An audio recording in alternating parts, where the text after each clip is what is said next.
Good morning, everybody. Welcome to the Golden Age. Yeah, it's the Golden Age. And I'll even put on my microphone so that the YouTube people can hear me better. Well, do we have good news for you today? And fun news? And stories that you'll want to hear? Yeah, we do. It's going to be great. But if you'd like to take it up a level, and I know you do, because why would you settle for less? Don't settle for less. You can have it all. All you need is a cup or mug or glass, a tankard, chalice or stein, a canteen, jug or flask, a vessel of any kind. Fill with your favorite liquid. I like coffee. And join me now for the unparalleled pleasure, the dopamine of the day thing makes everything better. It's called the simultaneous sip. And it's going to happen now. Go.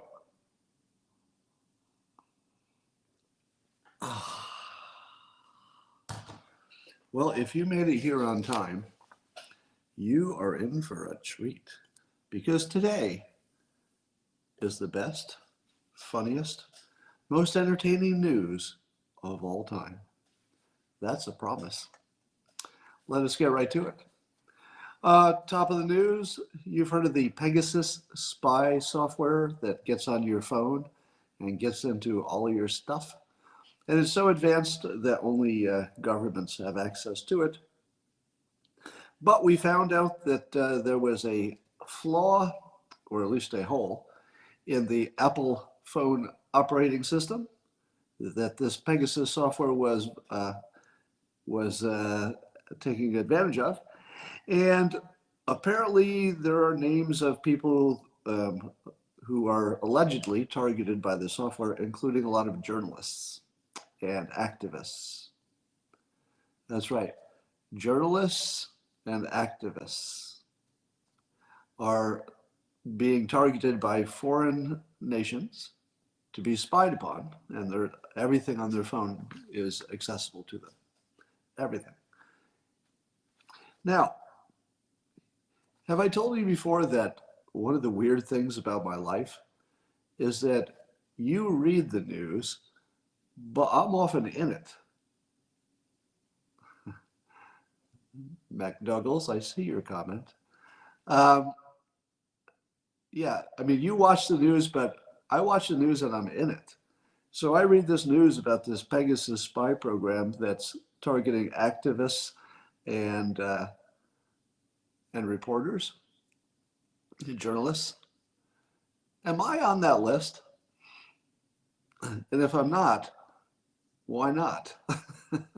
If I were a foreign country, the first person I would want to look into was me, because I seem to be influencing things.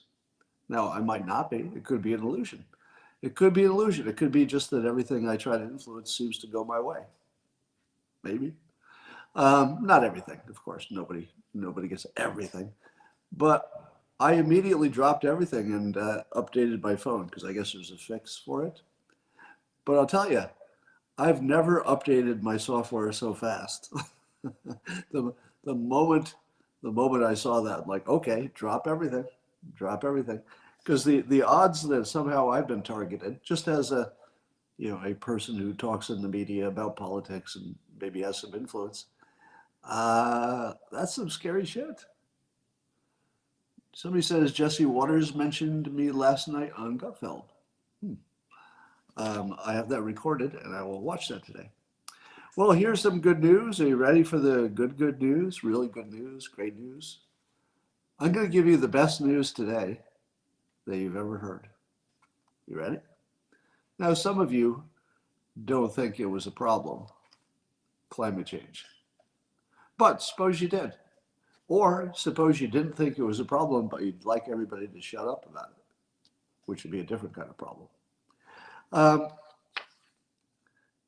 There are two gigantic happenings that can solve climate change. Number one, a carbon capture plant, the world's first and largest, just opened up. It's a factory that sucks air into it, takes the carbon dioxide out, mixes it with water and turns it into some kind of limestone and sticks it in the ground. Now, how many factories would you need to suck enough? Yeah, it's in Iceland. How many would you need? And the company is a Swiss startup called Climeworks. Climb as in climate. Climeworks AG. Now, we know the technology works. Okay? So we don't have to wonder, hey, will this technology work? Already works.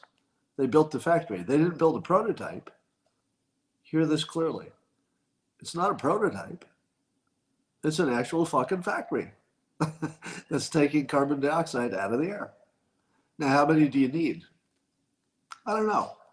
But how much more efficient can the carbon capture become?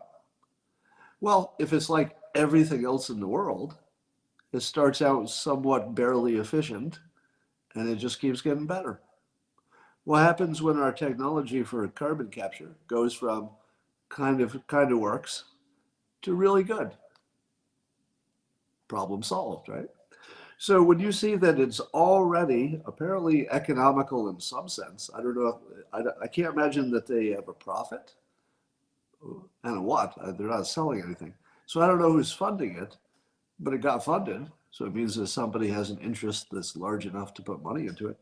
So if you don't have a technical problem, because it works, there's no question about it, it's open, right? It's open and working. You don't have that question. And you don't have a funding problem, because many would say it's the biggest problem in the world or whatever. Yeah, it may be inefficient now, but what's it going to be? What will the technology get to in 10 years? That's the question you have to ask yourself. I don't know. So Adam Dopamine was pointing this story out. But it also goes to what I call the Adams Law of slow-moving disasters. How many of you have heard of that? Have you all heard of the Adams Law of slow-moving disasters? I named it after myself. And the law states this, that the only disasters you have to really worry about are the ones you didn't see coming. The ones that sneak up on you fast, like the pandemic. Well, arguably, we could have seen that coming, but not the specific one. And the argument goes like this, that whenever humanity can see a problem developing over decades, we always solve it. Such as, you're going to run out of oil. Nope. We saw it coming, and we've learned to frack and do other things, and we solved it. You're going to run out of food because there are too many people. Nope. We just figured out how to grow more food.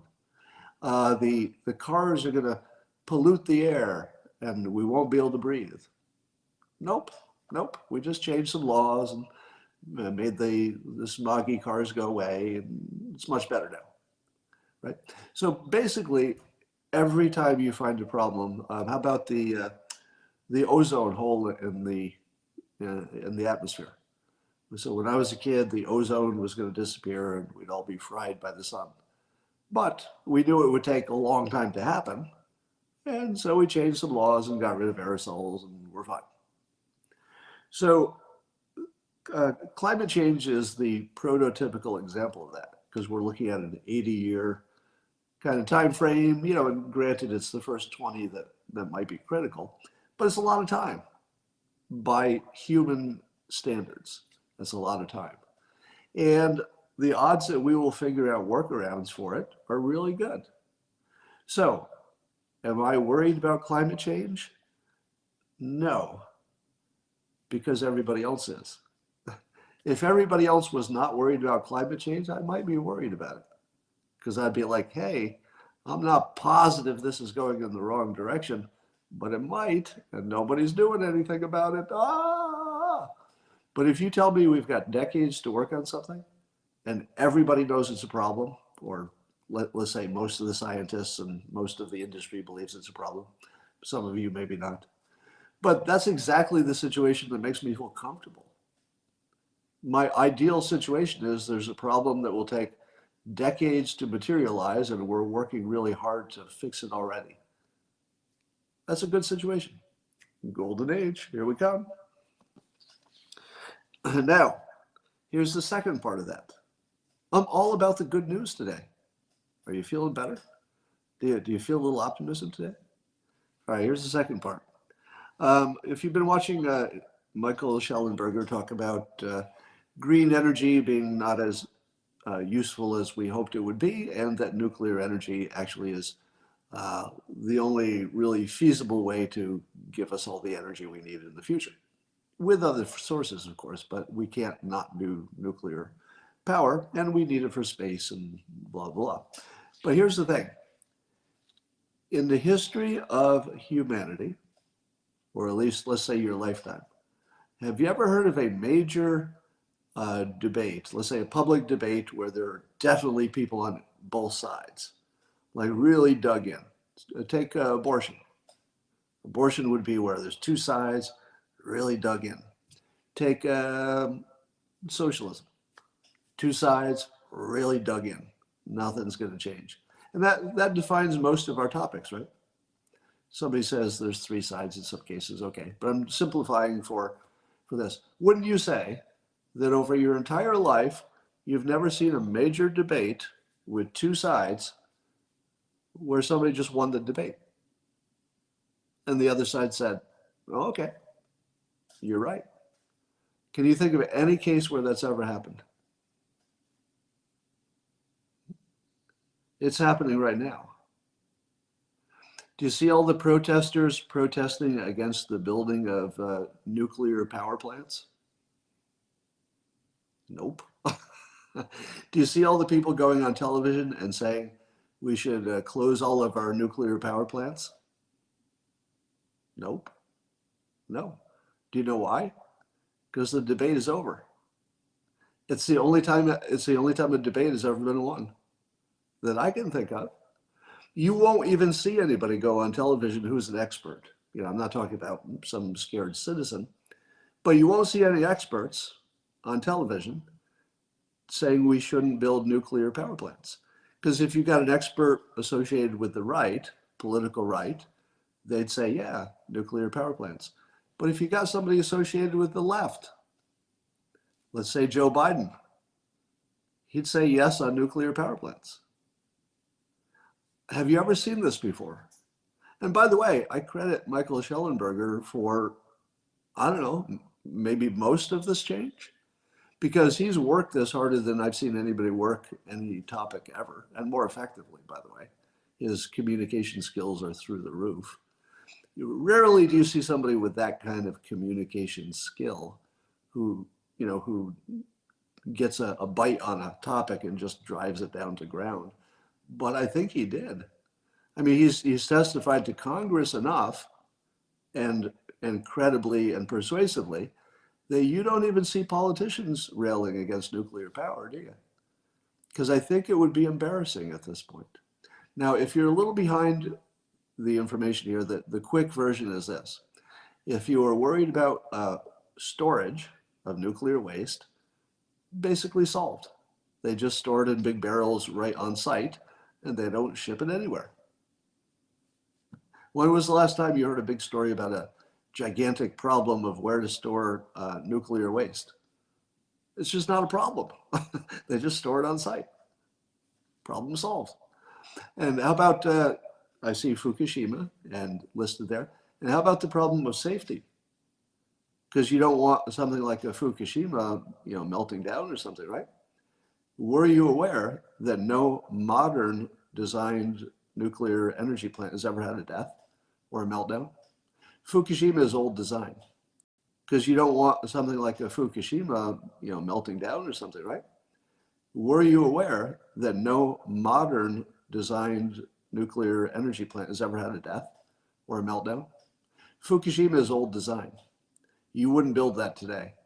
And even the new designs have been around so long, what we call the newer, generation 3. Generation 3 has never had a problem. Those are the only ones you would build. You wouldn't build a generation 2. You wouldn't build a Chernobyl generation 1, right? But zero problems with generation 3. So if you think that there's a safety problem, you'd have to answer the fact that 0 people have ever died. And there's never been a meltdown in a generation 3. So waste storage, solved. Safety, solved. we're really good at Generation 3. And by the way, Generation 4 won't even have a risk of melting down. And Generation 4, some of the designs actually eat nuclear waste as their own fuel. So, everything that we were worried about, and then of course we've had some breakthroughs in fission, or fusion, I'm sorry. We've had some breakthroughs in fusion, which is, even a bigger deal. So if you're looking at climate change, the two biggest things that could possibly ever happen are happening. The debate on nuclear power is over. I've never seen this happen before. I've never seen a debate won. It's really remarkable. Can you think of any other example? I can't. All right, so that's good news. Rasmussen has a new poll out asking if you believe that the folks who are now in jail because of the January 6th protests at the Capitol, do you believe that they are political prisoners? I'll ask this in the comments and I'll tell you what the Rasmussen poll said. Do you think that the people in jail for the January 6th protests are political prisoners? Yes, yes, yes. I'm seeing lots of yeses from almost all yeses. Yeah. Now let me ask you this. Let me start by agreeing with you. Okay? So I'm agreeing with you. We're on the same side. I would say that they're political prisoners too. Now let's go do a mental experiment. Suppose we picked one of them to look at. So you randomly picked one of the people who's in jail for the January 6th stuff. And you say, what's this one in jail for? And they'd probably say something like, well, we have him on video beating a cop with a blunt object. Should that person be in jail? Yeah, of course, of course. Doesn't matter what you think of politics. If somebody beat a police officer with a blunt object, yeah, jail. No doubt about it. So let's pick somebody else because that one's obvious. So you pick the next person. Next person, why is this one here? Well, we also have him on video, bear spraying a police officer. Okay, well that one needs to be in jail. I feel like it's all going to be that, right? If you ask me, do I think they're political prisoners? Yes. But if you actually went down to each one and said, well, what about this one? This one injured a cop. No, not that one. But I'm not entirely sure they're not all that. Are you? Are you sure that the people in jail are just trespassed? Because I don't have that information. Do you? Do you think that the people still in jail, I'm only talking about the ones still in jail, do you think that their only crime was trespassing?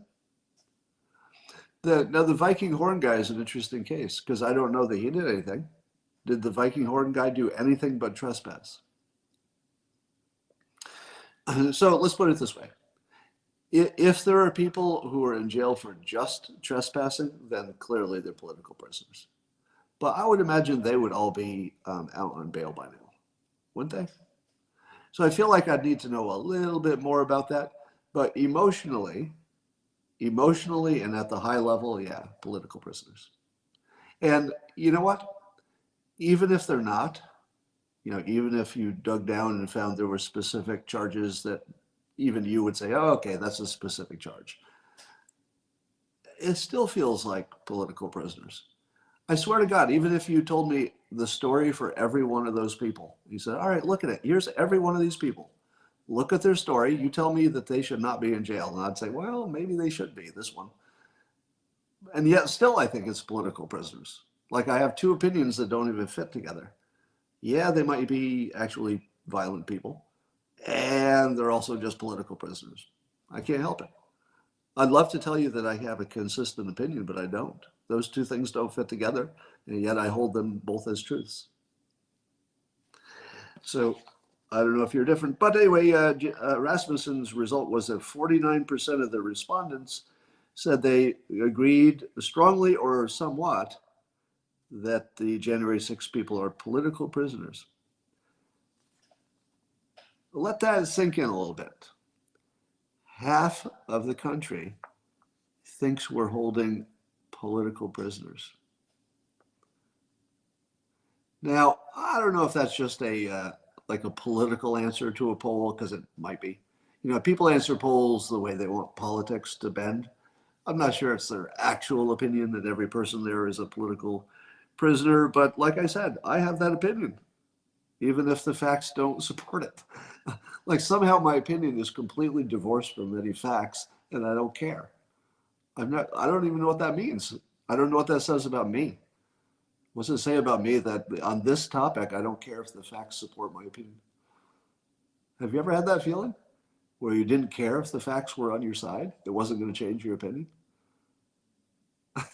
It's a weird feeling. It's one of those times where you can feel your own irrationality. All right, I sent a tweet at Joe Manchin today. I love the fact that I can tweet a member of Congress. And the odds that that member of Congress will see the tweet are actually really good. Isn't that weird? Because, you know, and especially because I have a lot of followers and I've got a blue check, I'm pretty sure if you're a senator, you probably see all the blue check tweets about yourself, don't you? Because it only takes, you know, a minute a day to look at Twitter. So I feel like you probably saw it or will see it. But here's what I tweeted at Joe Manchin, who, as you know, is in control of everything because he's the only senator who is willing to vote against his own party when things are evenly split. So it gives him all the power. And he's got the power for the infrastructure bill, and I guess he's also got the power on some kind of voting access bill that the Democrats also want. So I tweeted this at him. I said, hey, Senator Joe Manchin, since you control Congress now, how about getting us a law forcing states to have instantly fully auditable elections, including any software or hardware components, in addition to more voting options? So I don't have any problem with voting options. I'm certainly not going to be the person who says, hey, let's suppress the hours people can vote or suppress the way that they vote or anything like that. Not going to do that. But I think we need the federal government to force the states to work toward some kind of instantly. See, that's the key word. It has to be instant. We can't wait 6 months for a fucking audit like we are now. It's got to be instant. Otherwise, it's useless because if it's not instant, you're still going to install the politician, and it's just sort of too late. So it's got to be instant, and we could totally do that, right? And fully auditable, meaning the software, the hardware, and everything else. Now, what's the fastest way to do that? What's the fastest way to have an instantly auditable election? How long would it take to make that happen? One programmer, 1 day per state. One programmer, 1 day. That's the entire effort per state, you know, one per state. There is a database that says you voted. Is there not? Or there should be. You should be able to just check your vote. That's it. Your vote should be registered in the big database in the sky.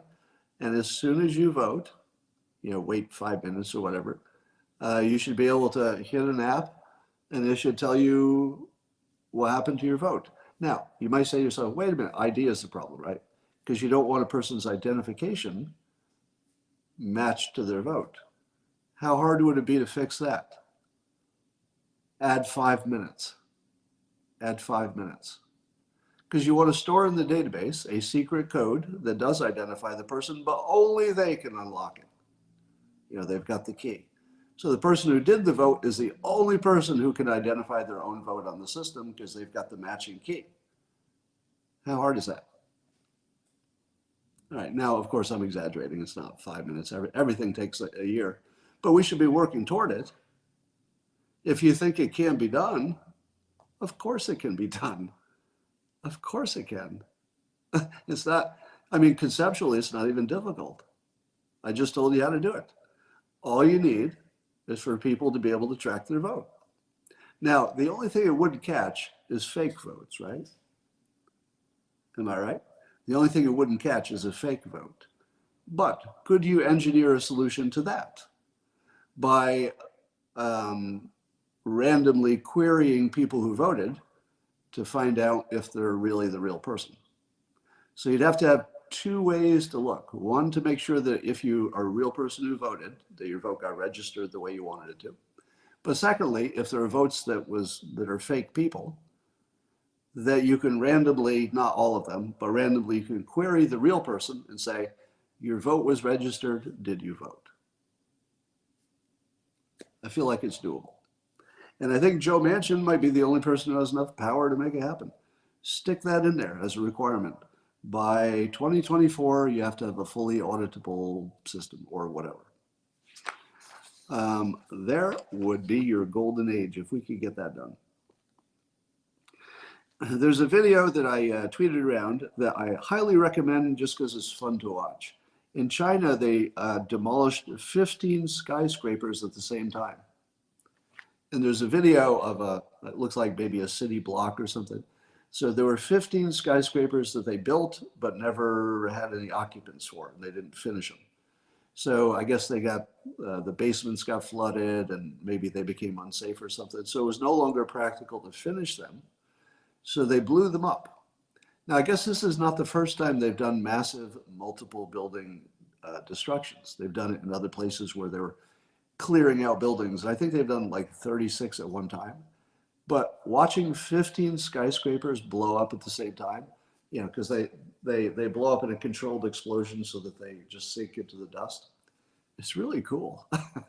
It's really cool. So look on my Twitter feed. It would be, I just tweeted it this morning, so it's near the top. And just to watch it for fun. It's really kind of impressive. Kind of impressive. Well, let's talk about the California recall race. The election is today, or at least the official election day. And something very odd has happened. Very odd. Number one, well, a few odd things. Number one, Newsom said, I think it was yesterday, that a vote for Larry Elder is a vote against diversity and racial justice. That's right. A vote against who would be the first Black Republican governor, Larry Elder, if he wins, voting for him to be the first Black Republican governor of California is a vote against diversity. It's against diversity. I don't know how you even say that with a straight face. Now, apparently there is approved diversity and unapproved diversity. And the type of diversity that Larry Elder would bring is apparently unapproved. The Democrats do not approve of that particular type of diversity. There's good diversity and bad diversity, and I guess he's got the bad kind, according to Newsom. But we've got this match and gasoline situation happening with this California recall. I don't feel that the mood of the voters is up to revolution, mostly because Democrats are going to be, Republicans will be the victims and they tend not to hit the streets so much. But there's something very bad going on that could be coincidence, or something very bad is going on. I don't know which it is, but I'm open to the possibility it's either one. So let me give you an example of what's going on here. You may know that the polling for who's going to win or whether or not the recall would be successful, the polling in August looked like it was too close to call. It was like within 1%. What's the polling today? Not even close. Newsom's going to win like 57% if the polling is accurate. Now, what happened between August and now that would make it from a super tight race where it looked like Elder would win, actually, because of the trend line, to not even close? 1 month. In 1 month, it went from too close to call to not even close. Somebody says it's money, something about the way they campaigned. Nope. It turns out that the explanation given in the news today is that the August polls were wrong. And that's because they worded the poll wrong and they got the wrong result. Now, isn't that convenient? The the one race that we think, not we, I'll take myself out of it. The one race which many Republicans think will be rigged, I'm not saying it will be, I'm saying that Republicans are claiming that. That happens to be the same race that the polls suspiciously went from totally agreeing with Republicans to suddenly totally disagreeing. Exactly the way you'd expect a rigged poll to come out. Because what would be the problem if the poll said it was super close, but the vote wasn't? Because we were almost heading for a really big problem, weren't we? Wouldn't it be a really big problem if the poll said it should be close, but the vote said it wasn't? And people thought it was a rigged vote? Republicans would take that as proof. But suddenly, by coincidence, and by the way, I'm only going to claim it's a coincidence because I don't have evidence of anything else. But as coincidences go, I don't think it could be worse. It's a coincidence of a match being dropped in gasoline. Because if the polls are bullshit and you already don't believe the vote itself, your credibility is just shot. And credibility is the only thing that holds our system together. That's it. Credibility. You take the credibility away and it all falls apart, unless you use force. So how many, let's say, irregularities are happening in the vote? Well, if you're following Dave Rubin, and you should, follow Dave Rubin on Twitter and also on Locals. He and a number of other people are sort of, getting into the details of what's happening there, and there's a lot of tweets in which people are responding to what they've personally observed. Now, it's all anecdotal. Anecdotal means it doesn't mean it necessarily represents a large trend. It's just people having specific experiences and reporting them, and you don't even know if they're real people, right? So whatever credibility you want to put on these next claims, lower it a little bit, right? Now remember, I've told you that all election fraud claims, if you looked at the whole body of all claims made about all elections everywhere all the time, at least in the United States, they're going to be wrong 95% of the time, right? So 95% of all election fraud claims, at least big ones, big claims, turn out to be wrong. At least 95, could be 100%, but at least 95. So keep that in mind. And when I tell you that there are all kinds of reports of irregularities in the California election. So you got people who got mailed, 2 ballots, one for the person who used to live there, one for them. People who got 2 ballots, one for their maiden name and one for their old name. People who got ballots out of state when they haven't been in the state for a long time. And I won't go through all the examples, but it's just lots of examples of people with a specific complaint. Now, are those specific complaints enough or even credible enough to imagine that there's some massive problem going on? I don't see it yet. It looks like just a whole bunch of individual complaints of various credibility. But boy, is it a red flag. If you're asking, is fraud proven? I'd say no, there's no fraud proven. And I don't see evidence that necessarily will be proven. But damn, there's a lot of questions. And can you have a system that doesn't have credibility? Because there are so many questions. And if Joe Manchin had done the job that we'd love him to do, wouldn't we already have an election where you'd say, well, there are lots of irregularities, but thank goodness you can check to see if your vote got registered correctly? Can't. All of these problems would go away. It wouldn't matter how many claims you heard of irregularities.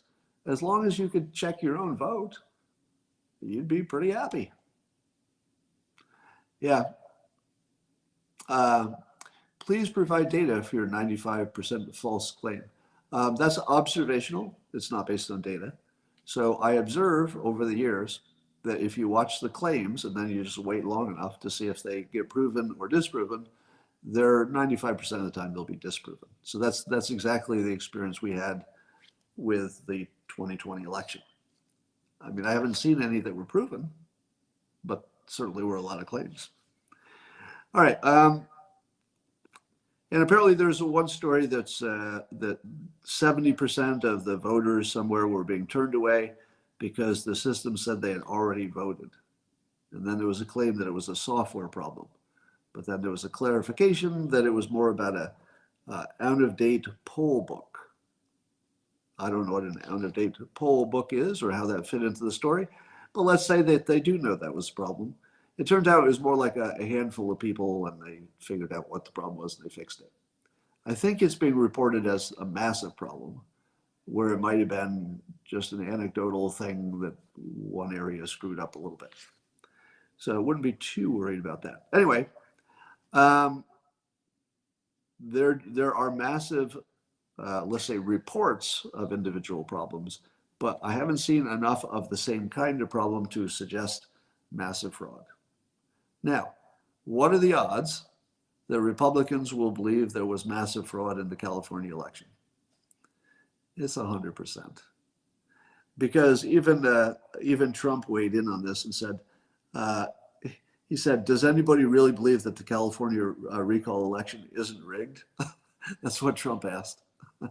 Now, notice how cleverly he words it. If he claimed it was rigged, then he'd be in a little bit of trouble. But if he says, does anybody believe it isn't rigged? He's talking about what you think. And that's fair, because that's a fair statement. He accurately is calling what we think, which is different from knowing what is actually happening.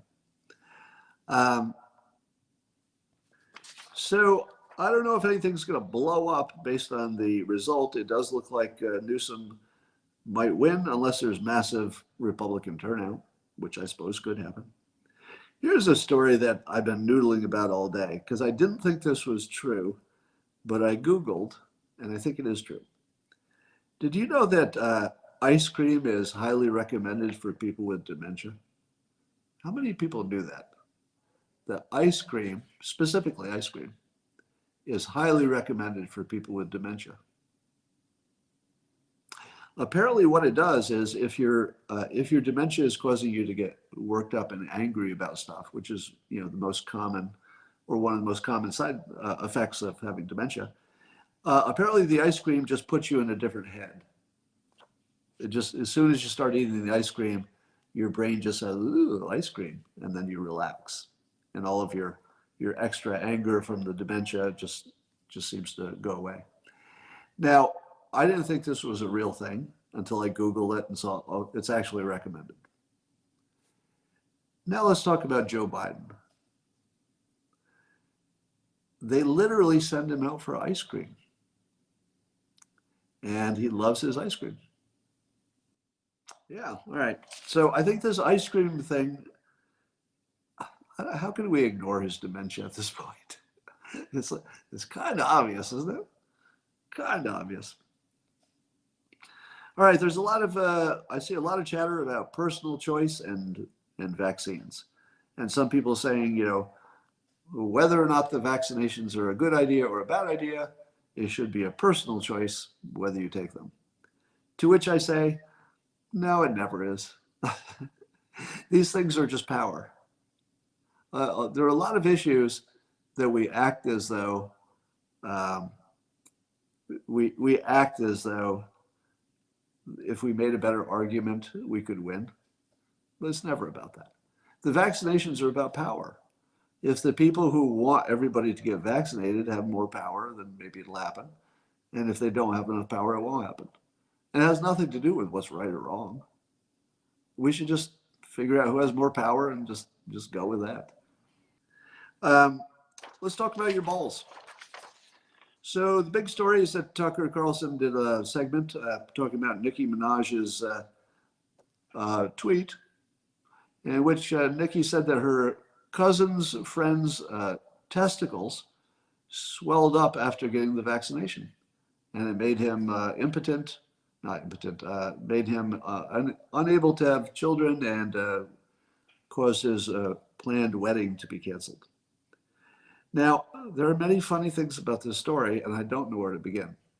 Number one, as some doctors pointed out, Nicki Minaj, I think you just outed your cousin's friend for having chlamydia, because that's what makes your balls swell up. And that may be. But it made me wonder what would be the side effect if this is actually a side effect of the vaccination. Now, and let me remind you, if a billion people get a vaccination, someone in that billion people is going to get swollen balls the next day. Not necessarily because of the vaccination, but if a billion people do anything, somebody's going to have something happen the next day. It doesn't matter what it is. You'll have everything that could happen. Somebody's going to have it. So the fact that one guy's balls got bigger after a vaccination doesn't mean it was caused by the vaccination. But on average, wouldn't you expect, I don't know how they measure this exactly, because on average, wouldn't you expect that the people who did get the vaccination and were not afraid of it, on average, wouldn't they have bigger balls? Because they're the ones who were not afraid of the vaccination. So the people who are not afraid, on average, wouldn't they have bigger balls? What? No? Doesn't work that way? Don't hate me. It's just a joke. So, here's the other funny thing is that Nicki Minaj's cousin's friend with the swollen testicles, I know a little bit about him. I did some research. Turns out he wanted to be famous. He wanted to be famous. And by the way, if you go over to the Locals platform, you can see it fine. He wanted to be famous, but he fell a little short. So instead, all right, fuck you. I'll just turn off YouTube. So this guy with the swollen balls wanted to be famous, but only his balls are. And so that is the story of Nicki Minaj's cousin's balls. Now, if you wanted people to take the vaccination and you want to persuade them, what would be a good way to do it? Well, one way to do it is to tell people that COVID itself would make your balls shrink. If I heard that there was any chance at all that COVID would make my balls shrink, what are the odds that I would go get that vaccination? Pretty good. Pretty good. Because I would take a 1 in 100 chance of dying, but I wouldn't take a 1 in 100 chance of my balls shrinking. Am I right? Now, I know that's not logical. I'm not saying it's rational. But men back me on this. You would take a 1 in 100 chance of dying if it meant doing a sport or doing something you like.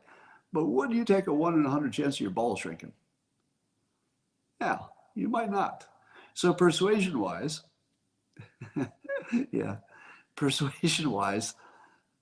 telling people that COVID would shrink your balls, it's not true as far as I know. But if you could tell people that and make them believe it, they'd probably go get the shot.